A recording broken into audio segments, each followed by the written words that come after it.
Every mystery on this list started with someone certain they'd be the one to crack it. They were wrong. Careers collapsed. Money vanished. One investigation ended with the investigator becoming the mystery. And number one backfired so completely that the man who spent his life chasing the answer is now the thing people can't explain.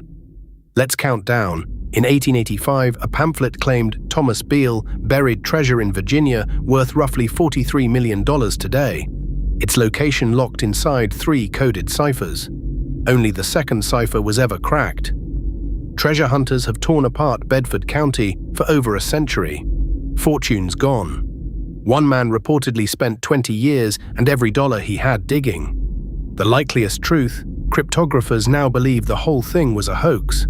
A fictional puzzle that cost real people everything chasing gold that was never there. But that's pocket change next to the fortune number 4 swallowed.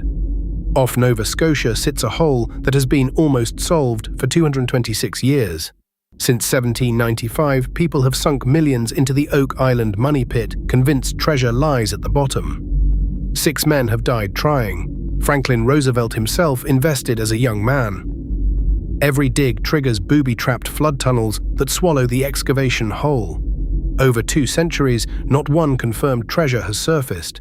Just drowned dreams and bankrupted families. The island keeps its secret and keeps its bodies. Yet even that death toll looks tame beside what number 3 did to one obsessed millionaire.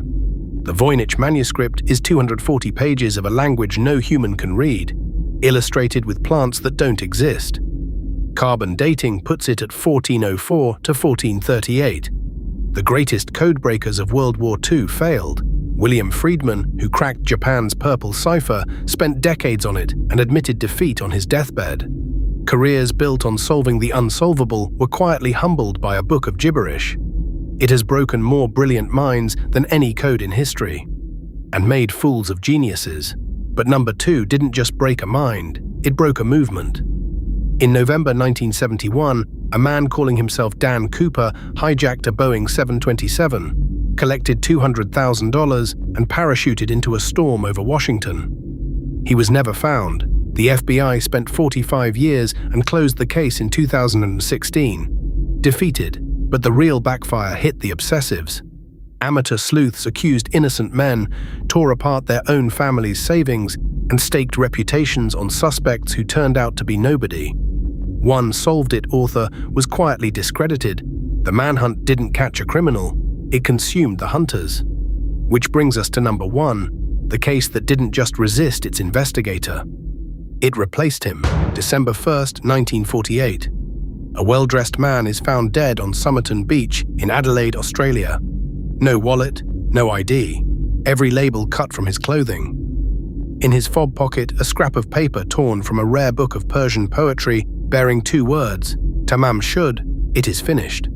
Inside the matching book, police found a coded message no cryptographer has ever cracked, and a phone number leading to a nurse who went pale at the mention of him, and refused to explain why until the day she died. Here's where it backfired. Professor Derek Abbott devoted 25 years of his life to identifying this man. He gathered DNA, he built family trees, he even married the granddaughter of that same nurse. The case reached into his personal life and rewrote it. In 2022, he announced a name, Carl Webb. But there is no record of Webb's birth, no photo, no family who ever came forward, no explanation for the cut labels, the poetry, or the code. The answer only deepened the riddle.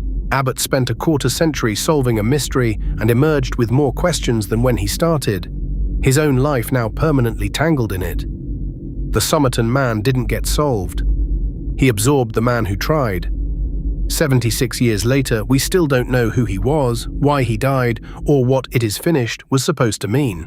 The only certainty is that anyone who chases him never comes back the same.